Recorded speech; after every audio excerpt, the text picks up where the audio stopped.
Assalamualaikum warahmatullahi wabarakatuh.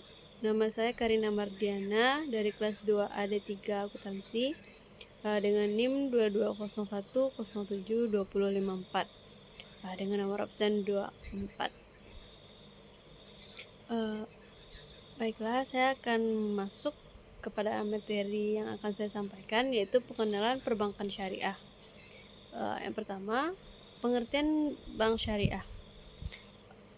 Berdasarkan Undang-Undang Nomor 21 Tahun 2008 tentang Perbankan Syariah, adalah segala sesuatu yang menyangkut bank syariah dan unit usaha syariah, mencakup lembaga, kegiatan usaha, serta cara dan proses dalam pelaksanaan kegiatan usahanya. Bank syariah adalah bank yang menjalankan kegiatannya berdasarkan prinsip syariah dan menurut jenisnya sendiri, terdiri dari bank umum syariah atau BUS dan bank pembiayaan rakyat syariah atau BPRS. Bank umum syariah adalah bank syariah yang dalam kegiatannya memberikan jasa dalam lalu lintas pembayaran, sedangkan bank pembiayaan rakyat syariah adalah bank syariah yang dalam kegiatannya tidak memberikan jasa dalam lalu lintas pembayaran. Bank syariah adalah lembaga keuangan yang usaha pokoknya memberi kredit dan jasa-jasa dalam lalu lintas pembayaran, serta peredaran uang yang mengoperasikannya disesuaikan dengan prinsip-prinsip syariat Islam. Berdasarkan rumusan tersebut, bank syariah berarti bank yang tata cara peroperasiannya didasarkan pada tata cara bermuamalat secara Islam, yakni mengacu kepada ketentuan-ketentuan Al-Quran dan hadis. Muamalat yaitu ketentuan-ketentuan yang mengatur hubungan manusia dengan manusia, baik hubungan pribadi maupun antara perorangan dengan masyarakat. Muamalah ini meliputi bidang kegiatan jual beli atau bai, bunga atau ribai, piutang, godai atau ran, memindahkan utang atau hawalah, bagi untung dalam perdagangan atau kiraah, jaminan atau domaah, persekutuan atau syirkah, dan persawaan dan perburuan atau ijarah. Yang selanjutnya yaitu perbedaan bank syariah dengan bank konvensional. Perbedaan bank syariah dan bank konvensional dari segi aspek utama yaitu falsafah. Pada bank syariah tidak berdasarkan atas bunga, spekulasi, dan ketidakjelasan, sedangkan pada bank konvensional berdasarkan atas bunga. Kedua, operasional. Pada bank syariah, dana masyarakat berupa titipan dan investasi baru akan mendapatkan hasil jika diusahakan terlebih dahulu. Sedangkan pada bank konvensional, dana masyarakat berupa simpanan yang harus dibayar bunganya pada jatuh tempo tertentu. Yang ketiga yaitu penyaluran bank syariah. Bank syariah menyalurkan dananya pada sektor usaha yang halal dan menguntungkan. Sedangkan pada bank konvensional, aspek halal tidak menjadi pertimbangan utama. Yang keempat yaitu sosial. Pada bank syariah, aspek sosial dinyatakan secara eksplisit dan tegas yang tertuang dalam visi dan misi perusahaan. Sedangkan pada bank konvensional tidak tersirat secara tegas.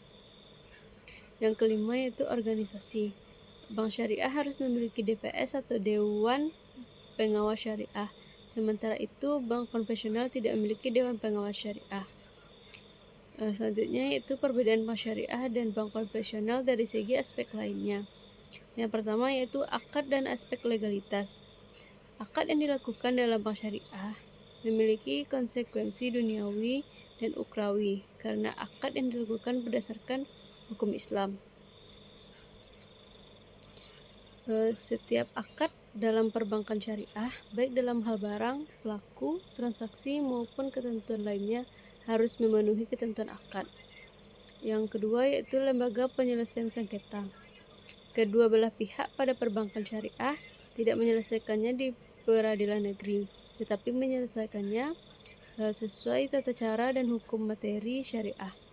Lembaga yang mengatur hukum materi dan atau berdasarkan prinsip syariah di Indonesia dikenal dengan Badan Arbitrase Muamalah Indonesia atau BAMUI, yang didirikan secara bersama oleh Kejaksaan Agung RI dan Majelis Ulama Indonesia.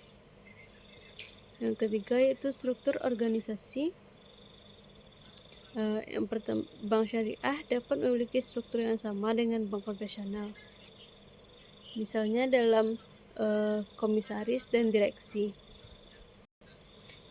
Tetapi unsur yang dapat membedakan antara bank syariah dan bank konvensional adalah keharusan adanya DPS yang berfungsi mengawasi operasional bank dan produk-produknya agar sesuai dengan garis-garis syariah. Yang keempat yaitu bisnis dan usaha yang dibiayai. Bisnis dan usaha yang dilakukan bank syariah tidak terlepas dari kriteria syariah. Hal tersebut menyebabkan bank syariah tidak akan mungkin membayar usaha yang mengandung unsur-unsur yang diharapkan. Yang kelima yaitu lingkungan dan budaya kerja. Bank syariah selayaknya memiliki lingkungan kerja yang sesuai dengan syariah. Dalam hal etika, misalnya sifat amanah dan sidik, harus melandasi setiap karyawan sehingga tercermin integritas eksekutif muslim. Selain itu, karyawan bank syariah harus profesional atau fatanah dan tablik. Selanjutnya yaitu perbedaan bank konvensional dan bank syariah yang berdasarkan fungsi dan kegiatan bank. Pada bank konvensional lakukan yaitu intermediasi dan jasa keuangan, sedangkan bank syariah melakukan intermediasi, manajer investasi, investor, sosial, dan jasa keuangan.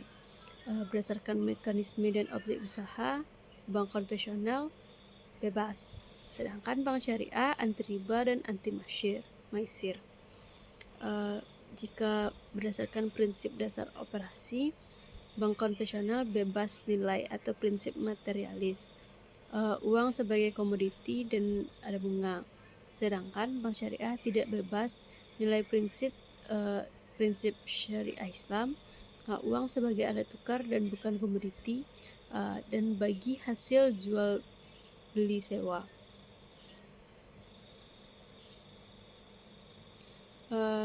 Yang selanjutnya berdasarkan prioritas pelayanan. Jika dari bank konvensional yaitu kepentingan pribadi, sedangkan bank syariah yaitu kepentingan publik. Selanjutnya berdasarkan orientasi.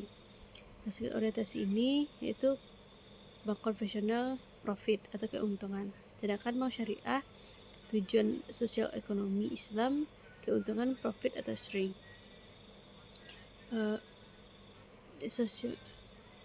Selanjutnya dari segi bentuk, bank konvensional bank yang komersial, sedangkan bank syariah bank komersial, bank pembangunan, bank universal, dan multipurpose.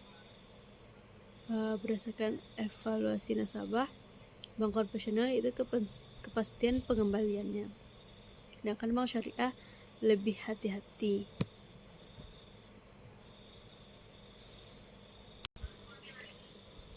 Selanjutnya yaitu produk bank syariah.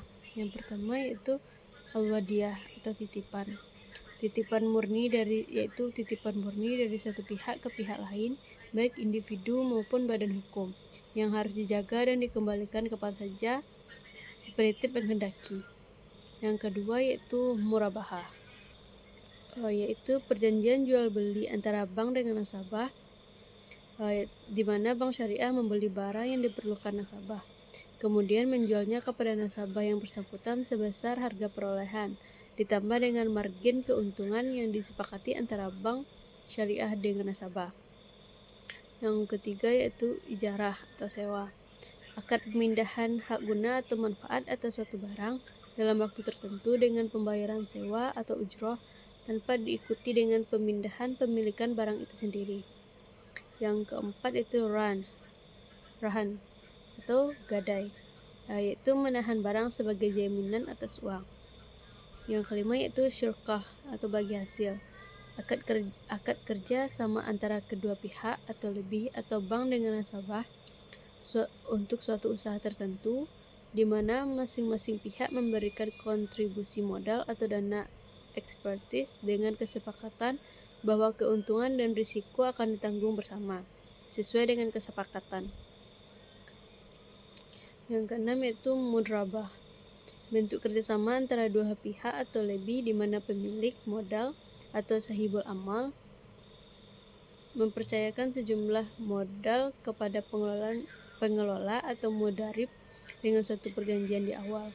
Bentuk ini menegaskan kerjasama dengan kontribusi 100% modal dari pemilik modal dan keahlian dari pengelola. Yang ketujuh yaitu al-qard, yaitu pinjaman. Akad pinjaman pada nasabah dengan ketentuan bahwa nasabah wajib mengembalikan dana yang diterimanya atau jumlah pokok yang diterima kepada lembaga keuangan syariah atau LKS pada waktu yang telah disepakati oleh LKS dan nasabah. Pembiayaan jenis ini adalah produk pinjaman tanpa pengenaan bagi hasil sama sekali dalam bank syariah. Sumber dana yang digunakan untuk memberikan pinjaman ini berasal dari zakat, infak, dan sedekah. Yang kedelapan yaitu bai'i atau jual beli. Ada 3 jenis jual beli dalam pembiayaan perbankan syariah, yaitu akad bai'u atau al-murabahah atau akad jual beli barang pada harga asal dengan tambahan keuntungan atau margin yang disepakati. Bai'u al-salam, pembiayaan jual beli di mana barang yang dibeli diserahkan kemudian sedangkan pembayaran dilakukan di muka. Dan bai'u al-istisna, yaitu kontrak penjualan antara pembeli dan pembuat barang. Sekian dari materi yang saya sampaikan. Kalau ada kesalahan atau kekurangan, mohon maaf. Wassalamualaikum warahmatullahi wabarakatuh.